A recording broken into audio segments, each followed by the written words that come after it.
નમસ્તે દર્શક મિત્રો, ફૂલછાપ ડિજિટલમાં આપનું સ્વાગત છે.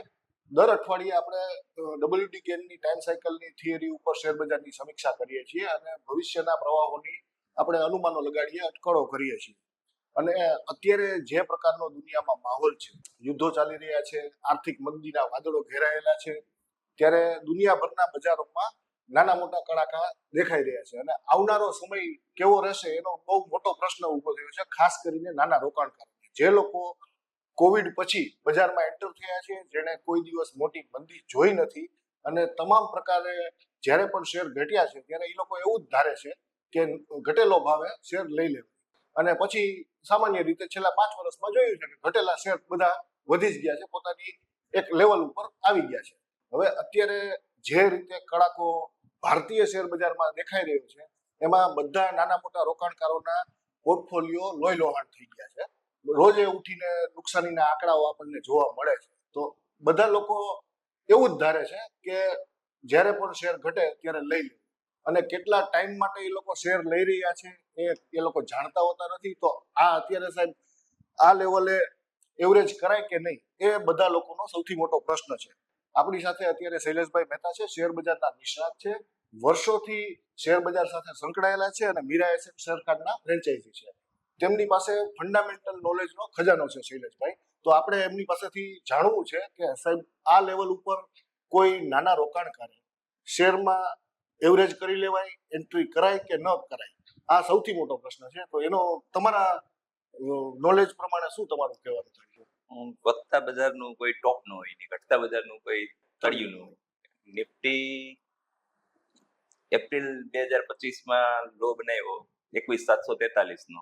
એપ્રિલ 2025 થી 5 જાન્યુઆરી 2026 હમણાં રિસેન્ટલી 26,373 નો ટોપ બનાવ્યો, એટલે 4600 પોઈન્ટની રેલી થઈ. એમાંથી લગભગ 70% આપણે ગઈકાલનો ક્લોઝ 23,151 છે, એટલે 70% 3200 પોઈન્ટ જે છે એ ગીવ અપ કરી નાખ્યા છે. બરાબર. સ્ટોક માર્કેટમાં 20% થી 25% નું કરેક્શન જે છે એ સામાન્ય ગણાય. 26,373 થી 20% ગણીએ તો 21,000 નું લેવલ, અને 25% ગણીએ તો 19,800 કે 20,000 નું લેવલ જે છે એ વર્ષ સંજોગોમાં આવી શકે.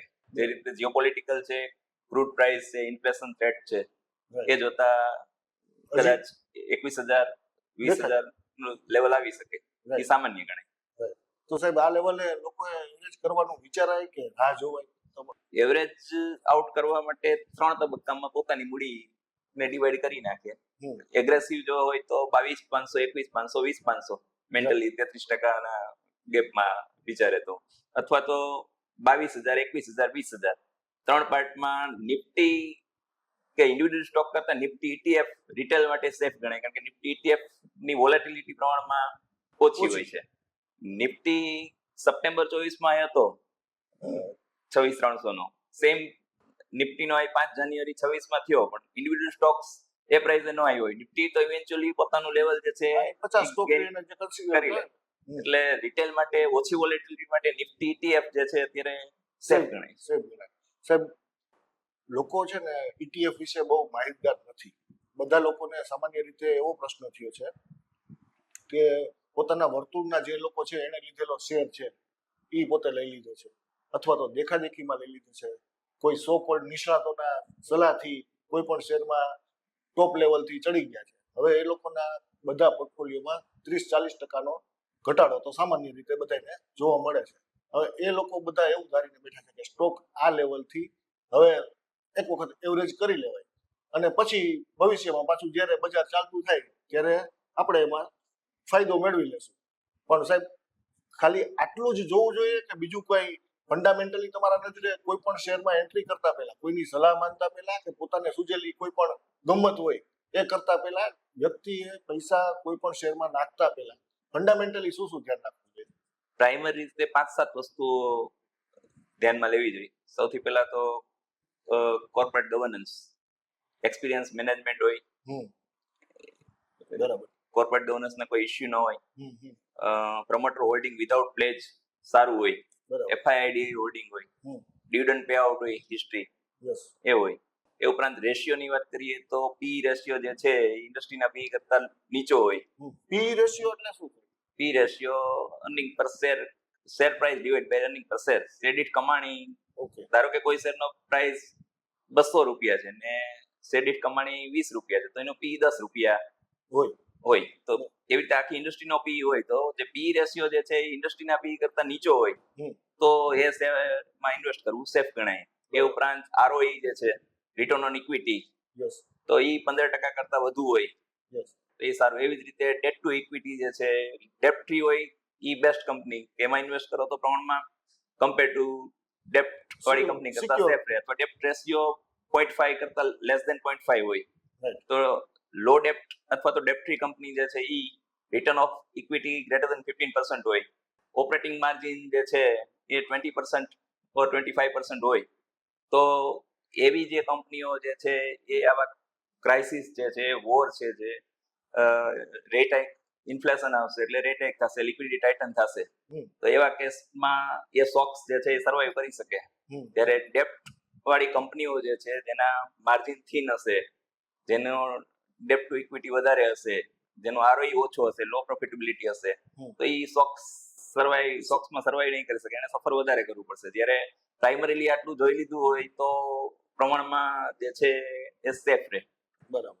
સાહેબ, આવો ડેટા જે પ્યોર ફંડામેન્ટલ અને ટેકનિકલ છે, તો આવો ડેટા લોકોએ મેળવવો એ ક્યાંય ફ્રીલી અવેલેબલ છે અથવા કે આપણે એને કેવી રીતે આપણે આ ડેટા મેળવવો? ઘણા બધા વેબસાઇટ્સ જે છે અને સ્ક્રીનર છે, ઘણી બધી સાઇટ્સ છે કે એના ઉપરથી તમને આ બધો ડેટા મળી જતો હોય છે, ઇઝીલી અવેલેબલ હોય છે. બરાબર.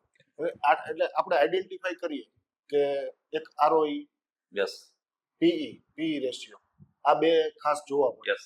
બીજું પ્રમોટરનું હોલ્ડિંગ, હોલ્ડિંગ, એફઆઈડીએ હોલ્ડિંગ, કેટલું હોલ્ડિંગ છે આ ખાસ જોવું પડે. અને પાંચમું એક તમે અગત્યનું કીધું, પ્રમોટર્સ કોણ છે. યસ. આ પાંચ વસ્તુ દર્શક મિત્રો તમે કોઈ પણ શેરમાં એન્ટ્રી કરતા હોય તો એ પહેલા તમારે ખાસ ધ્યાને લેવું જોઈએ. સાહેબ, હવે તમે આવનારા સમયમાં એટલે શોર્ટ ટર્મ જ કહું છું કે 3 થી 4 મહિનામાં બજારને તમે શું જોવો છો કે પ્રેશરમાં રહેશે કે અહીંથી હવે સુધારો તમને દેખાય છે?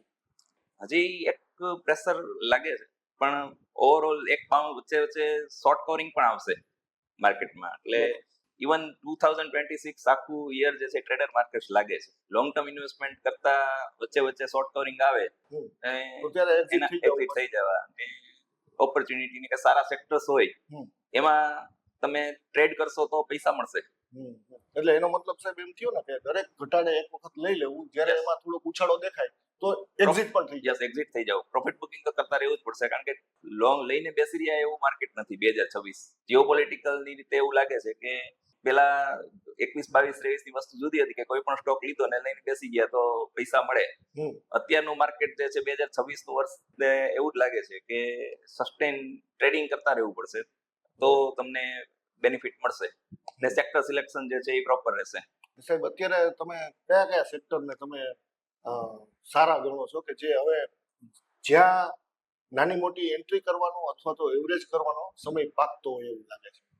સેક્ટર સિલેક્શન જ્યારે રિસેશન હોય ત્યારે ફાર્મા જે છે એ સેફ બેટ ગણાય, હેલ્થકેર જે છે એ સારું લાગે છે, એનર્જી અને પાવર સ્ટોક્સ રાઈટ એ સારા લાગે છે.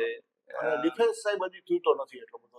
ડિફેન્સ હજી તૂટ્યું નથી, પણ ડિફેન્સ અને રેલવે ન્યુટ્રલ રહેવા જેવું છે, કારણ કે ડિફેન્સ અને રેલવે ગવર્મેન્ટ કેપેક્સ ઉપર ડિપેન્ડ હોય છે, એટલે અમુક ફેઝ દરમિયાન એમાં મૂવમેન્ટ આવે છે, પછી સ્થિર થઈ જાય છે. એટલે રિટર્નની અમુક સિલેક્ટિવ ડિફેન્સ સ્ટોક્સ જે છે એમાં વાંધો નથી આવતો કે સિલેક્ટિવ રેલવે સ્ટોક્સમાં, પણ ઈ સિઝનલ જેવું હોય છે કે ગવર્મેન્ટનું કોઈ ડિસિઝન આવે કે ગવર્મેન્ટની કેપેક્સ કે બજેટ વખતે જે છે ત્યારે મૂવમેન્ટ આવતી હોય છે. ડિફેન્સમાં અમુક સારી કંપનીઓ જે છે એ એટ્રેક્ટિવ છે, એમાં પણ થોડું ઘણું રોકાણ કરી શકાય, પણ રેટ સેન્સિટિવ જે છે એને એવોઇડ કરવું પડે એવું લાગે છે.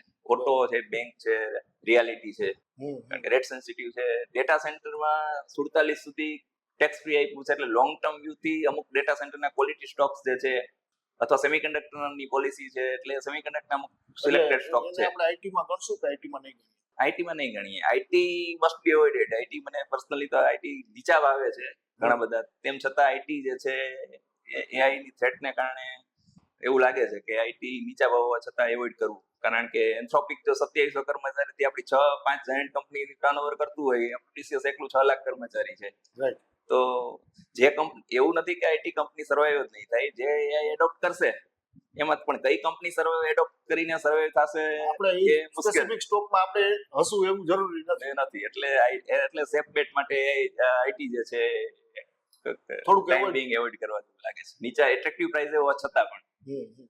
તો દર્શક મિત્રો, શૈલેષભાઈએ આપણને ઘણી બધી માહિતી બહુ ટૂંકમાં આપી દીધી છે, અને આ વિડીયો તમને ફરીથી જોવો પડે એક વખત નિરાતે તો જોજો. એમાં ઇન્ફોર્મેશનનો ખજાનો છે. તમે ખાસ કરીને શું તમારે કોઈ પણ શેર ખરીદવો હોય તો શું ધ્યાને રાખવું, અત્યારે કયા કયા સેક્ટરના સ્ટોક્સમાં કેવી સ્ટ્રેટેજી તમારે બનાવવી અને કઈ રીતે તમારે એમાં એન્ટ્રી અને એક્ઝિટ કરવી, એનું બહુ જ કિંમતી કહેવાય એવું જ્ઞાન આપણને શૈલેષભાઈએ આપ્યું છે. ભાઈ, તમે ડબ્લ્યુટી ગેન ના નિષ્ણાત છો, એલ્બર્ટો થિયરી જોવો છો, તમે નજીકના ગાળામાં શું જોવો છો? માર્કેટ નું પ્રેડિક્શન કેવું લાગે છે, શોર્ટ ટર્મ ને લોંગ ટર્મ? અમે દર અઠવાડિયે જે આપતા હોઈએ છીએ એ વીકલી પ્રિડિક્શન, તો અત્યારે સૌથી પહેલા દર્શકોને એ જ વાત કરી દઉં. ડબ્લ્યુડી ગેન છે ને વર્ષની 4 તારીખને બહુ ઇમ્પોર્ટન્સ આપતા, જેને ઇક્વિનોક્સની તારીખો કહે છે. એટલે કે સૂર્ય જ્યારે 0 ડિગ્રી હોય, 90 ડિગ્રી હોય, 270 ડિગ્રી હોય, 360 ડિગ્રી હોય, એવી રીતે જે 4 કોર્નર છે વર્તુળમાં, જે પરિઘ વચ્ચેથી તમે ચોકડી મારી દો, જે 4 પોઈન્ટ મળે છે, એ પોઈન્ટ ઉપર જ્યારે સૂર્ય આવે એ દિવસે જે તારીખ હોય એ 4 તારીખને યરલી બહુ ઇમ્પોર્ટન્ટ ગણે છે ડબ્લ્યુડી ગેન. બરાબર. અને સામાન્ય રીતે 21 માર્ચ 20 માર્ચ ત્યારે ઇક્વિનોક્સની એક તારીખ આવતી હોય છે, જેને વર્ષમાં ખૂબ જ મહત્વની ગણાય છે. એ દિવસની જે ટ્રેડિંગ રેન્જ બની કોઈ પણ સ્ટોક હોય અથવા તો ઇન્ડેક્સ હોય, એ ટ્રેડિંગ રેન્જની ઉપર છે ત્યાં સુધી માર્કેટ હંમેશા તેજીમાં ગણવાનું, અને એની નીચે છે ત્યારે મંદીમાં ગણવાનું. હવે 20 માર્ચ આવતા રવિવારે જ સાહેબ આવે છે. એટલે કે ગેનનો કોઈ પણ નિષ્ણાત હશે એ માણસ એવું ધારીને કામ કરશે કે હવે માર્કેટ પડી રહ્યું છે અને 20મી તારીખ છે ઇક્વિનોક્સની તારીખ છે, 21મી તારીખ ઇક્વિનોક્સની તારીખ છે, તો માર્કેટ એની આસપાસ હવે બોટમ બનાવવું જોઈએ. પણ આ બોટમ સાહેબ, હવે એક લોંગ ડ્યુરેશનની વાત કરું, એક આપણી stock market, Indian stock market એ 18 વર્ષની એક સાયકલને ફોલો કરે છે. બરાબર. ફોલો કરે છે કરતા કે દર 18 વર્ષે એમાં કંઈક મેજર કરેક્શન દેખાણું છે અથવા તો કોઈ મેજર મૂવમેન્ટ દેખાય. 2008ની મંદી પણ એ 18 વર્ષની ટાઈમ સાયકલ ઉપર. હવે 18 વર્ષની ટાઈમ સાયકલ છે ને, એ કોઈ જાદુથી કાઢેલી ટાઈમ સાયકલ નથી. બેઝિકલી એ રાહુ અને કેતુનું એક 360 ડિગ્રી આખું વર્તુળ પૂરું કરવાનો સમય છે. બરાબર. તો એ 18 વર્ષની ટાઈમ સાયકલ 2026માં કમ્પ્લીટ થાય છે. બરાબર. આ વર્ષમાં મેજર ફોલ એ એક્સપેક્ટેડ છે એઝ પર ગેન થિયરી. બરાબર.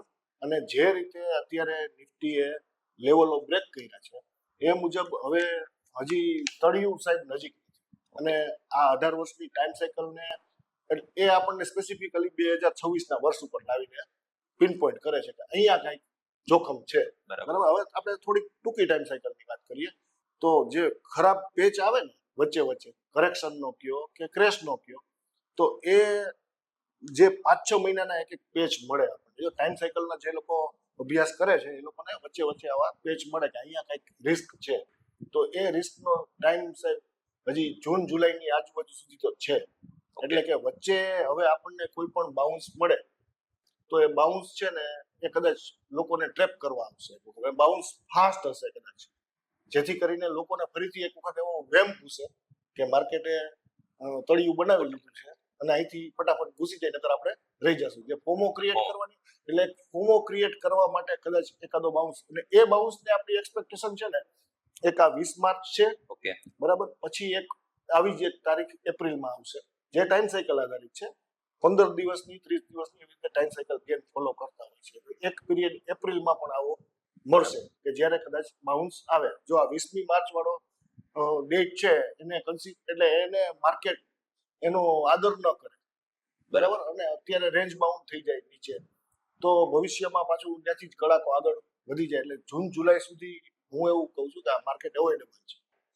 દર્શક મિત્રો, આપણે જે દર અઠવાડિયે ગેનની થિયરી ઉપર કંઈક શીખતા હોઈએ છીએ, એના બદલે આજે આપણે શૈલેષભાઈ પાસેથી ફંડામેન્ટલ નોલેજ લીધું છે. એટલે આપણે કોઈ આજે નવી ટ્રીક શીખતા નથી. આ સિવાય આપણે ઇક્વિનોક્સની વાત કરી છે, એટલે આ ભૂતકાળમાં આપણે કરેલી જ છે આની ચર્ચા કે ઇક્વિનોક્સની તારીખો બજારમાં કઈ રીતે ઇમ્પોર્ટન્ટ થતી હોય છે. પણ આખી ચર્ચા સમપ કરું તો કે ફંડામેન્ટલી તમારે કોઈ પણ સ્ટોકમાં એવરેજ કરવો હોય તો તમારે અમુક વસ્તુઓ જે કંપની રિલેટેડ છે એ તમારે ધ્યાને લઈ લેવી, જે શૈલેષભાઈએ મેન્શન કરેલી છે. યાદ ન હોય તો ટપકાવી લેવું, ફરીથી વિડીયો જોઈ લેવો અને એટલી વસ્તુઓ ચેક કર્યા પછી તમારા રિસ્ક એપેટાઇટ ઉપર, એટલે કે તમે કેટલું જોખમ લઈ શકો છો એના આધારે તમારે કોઈ પણ રોકાણના નિર્ણયો લેવા.